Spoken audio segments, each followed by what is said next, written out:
2007년 9월, 미국 오하이오주의 작은 도시 애슐랜드. 아직 어둠에 잠겨있던 시간 911 센터로 한 통의 전화가 걸려왔습니다. 전화를 건 여성은 숨을 죽인 채 거의 들리지 않을 만큼 낮은 목소리로 속삭였습니다.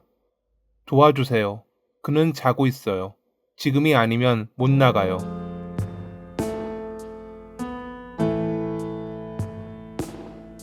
수화기 너머의 여성은 울지도 소리치지도 않았습니다. 오히려 지나치게 침착했습니다. 하지만 이것이 상황의 절박함을 드러내고 있었습니다. 당시 그녀를 감금했던 숀이라는 남성은 깊이 잠들어 있었고 조금이라도 소리가 나면 깨어날 수 있는 거리였습니다. 숀은 동네를 어슬렁거리며 사람들과 가볍게 인사를 나누던 겉으로 보기엔 그저 떠돌이처럼 보이던 인물이었습니다. 그러나 그날 새벽 그는 단순한 노숙자가 아니었습니다. 그는 누군가를 감금하고 목숨을 위협하는 가해자였습니다. 사건은 며칠 전에 발생했습니다. 제이는 생활이 안정적이지 않았습니다. 이곳저곳을 전전하며 지냈고 때로는 아는 사람 집에서 잠을 청하기도 했습니다. 그녀는 숀을 이전부터 알고 있었습니다. 동네를 오가며 마주치면 인사를 나누는 사이였죠. 이날도 거리를 걷다 둘은 마주쳤습니다. 그런데 숀이 갑자기 말을 걸었습니다. 옷이 좀 있어. 필요하면 가져가. 그가 머무는 곳은 버려진 집으로 2달 넘게 무단으로 점거하고 있던 공간이었습니다. 창문은 깨져 있었고 현관문은 제대로 잠기지 않았습니다. 안으로 들어서는 순간 곰팡이와 쓰레기 냄새가 코를 찔렀습니다. 바닥에는 음식물 찌꺼기와 담배꽁초가 흩어져 있었고 전기조차 제대로 들어오지 않는 상태였습니다. 하지만 제이는 그곳에 들어갔습니다. 잠시 머물다 나오면 된다고 생각했습니다. 그 선택이 그녀의 삶을 완전히 뒤흔들게 될 줄은 몰랐을 것입니다. 집 안에서 잠시 대화를 나누던 중 제인이 자리를 뜨려 하자 그의 표정이 변했습니다. 그녀를 막아서며 말한 어디에도 못 가라는 그의 말은 장난처럼 들리지 않았습니다. 당황한 제인이 지나치려 하자 그는 갑자기 그녀를 밀쳐 넘어뜨렸습니다. 곧이어 주먹이 날아왔고 기절했다 깨어났을 땐 침대에 묶여 있었습니다. 목에 걸려있던 줄은 조금만 몸을 움직여도 조이도록 만들어둔 올감이었습니다. 그의 방식은 단순한 감금이 아니었습니다. 움직임 자체를 공포로 바꾸는 구조였죠. 그녀가 조금만 풀어달라고 해도 그는 도망가면 안 되잖아 라고 말했습니다. 그의 말투는 화난 것이 아니라 마치 당연한 규칙을 설명하는 사람의 어조였습니다. 그로부터 3일 동안 그녀는 침대에서 벗어나지 못했습니다. 쇼는 밖으로 나갔다가 돌아오기를 반복했습니다. 돌아와 그녀를 위협하고 다시 묻고 때로는 핸드폰으로 그 장면을 촬영했습니다. 카메라 렌즈 너머로 그는 그녀를 바라보며 말했습니다. 넌 나랑 있으면 안전해. 안전이라는 단어가 이토록 뒤틀릴 수 있다는 걸 그녀는 그때 깨달았다고 합니다. 왜 이런 짓을 하느냐는 질문에 그는 이상한 논리를 펼쳤습니다. 난 널 좋아해. 넌 나를 떠나려고 했잖아. 그럼 내가 붙잡아야지. 그의 세계에서는 폭력이 애정의 연장선이었습니다. 통제는 사랑의 증명이었고 감금은 관계의 유지 방식이었습니다. 더 무서웠던 것은 그가 진심으로 그렇게 믿고 있다는 점이었습니다. 3일째 되던 날 저녁, 쇼는 술과 약기운에 취해 있었습니다.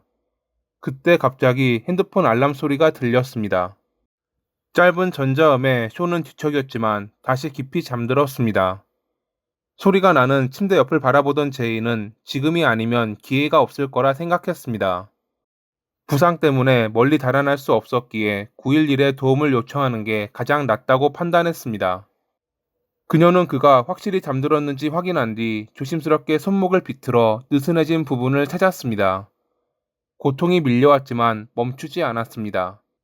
겨우 속박을 풀어 침대 옆을 더듬었더니 차가운 금속이 손에 닿았습니다. 좀 전에 알람이 울렸던 핸드폰이었죠.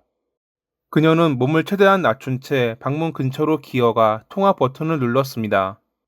곧 911 센터 직원과 연락이 됐고 그녀는 조심스럽게 도움을 청했습니다.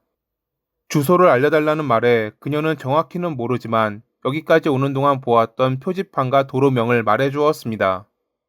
몇 분이 몇 시간처럼 느껴졌습니다. 발소리가 들리는 듯한 착각에 심장이 멎을 듯 뛰었습니다. 그리고 마침내 현관문을 두드리는 소리, 그녀의 신고를 받고 출동한 경찰이었습니다.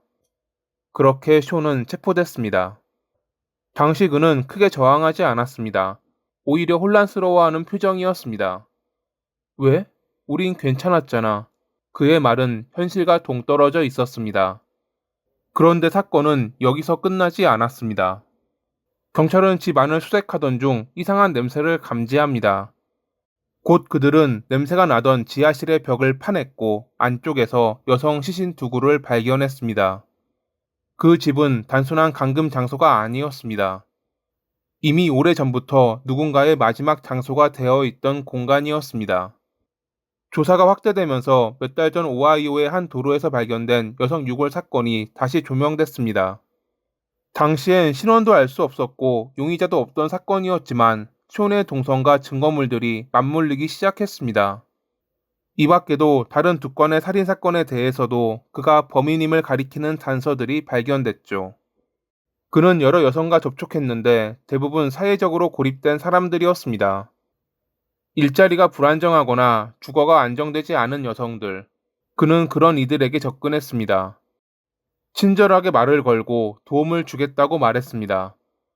그리고 집으로 끌어들여 감금하고 통제한 뒤 끝내 살인까지 저질렀습니다.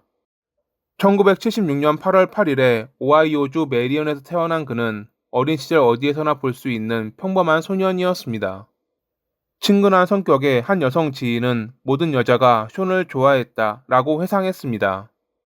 하지만 6살이 되던 해에 부모님의 이혼으로 조금씩 균열이 생기기 시작합니다.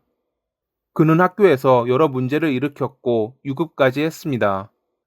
그나마 고등학교 때는 야구선수로 두각을 드러내는 듯 보였지만 부상으로 인해 은퇴해야 했습니다.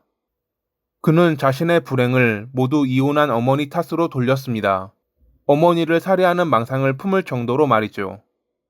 가끔 그는 이상한 행동을 했고 평소대로 돌아오기까지 며칠이 걸리기도 했습니다. 그리고 그 주기는 점차 짧아졌습니다. 1994년 11월 24일에 그는 여자친구의 목을 조른 혐의로 체포됐습니다. 당시 그는 자신이 정신병을 앓고 있다며 어린 시절 겪었던 방임과 정서적 소외에서 비롯됐다고 주장했습니다. 1996년에는 강도 목적으로 한 주택에 침입했다가 체포됐고 몇 개월 뒤 석방됐지만 다시 또 같은 범죄를 저질러 4년의 징역을 선고받았습니다. 그리고 출소한 뒤 거리를 떠돌며 노숙자로 살다가 살인까지 저지르는 나쁜 사람이 됐습니다. 타깃이 됐던 죄인의 기지로 체포되며 그렇게 그의 범행은 막을 내렸죠. 재판 과정에서 쇼는 기묘한 태도를 유지했습니다. 자신이 누군가를 죽였다는 사실보다 자신이 오해받고 있다는 점에 더 분노했습니다. 피해자들의 이름이 법정에서 호명될 때 그는 고개를 숙이지 않았습니다. 그는 스스로를 희생자처럼 묘사하려 했습니다. 마치 자기가 범인이 아닌 것처럼 행동했지만 DNA를 비롯한 증거들은 그가 범인임을 가리키고 있었습니다. 결국 그는 3명을 살해한 혐의로 사형을 선고받았습니다. 2019년에는 다른 2건의 살인 혐의에 대해 마저 인정했다고 합니다. 사건을 담당했던 형사는 인근 지역에서 발생한 다른 사건들 역시 그가 연관이 있을 가능성이 있다고 언급했습니다. 원래 쇼는 2025년 3월 19일에 형이 집행될 예정이었지만 항소가 계속 진행됨에 따라 날짜가 연기됐습니다. 이 사건은 단순한 감금 사건이 아니었습니다. 한 남성이 왜곡된 애정과 지배욕을 어떻게 폭력으로 확장했는지 보여주는 사례였습니다. 그리고 동시에 한 여성이 극한의 공포 속에서도 판단력을 잃지 않았던 이야기이기도 합니다. 나쁜 사람들이 모두 사라지는 날이 언젠가는 오기를 바라며 오늘의 이야기를 마칩니다. 항상 시청해 주셔서 감사합니다.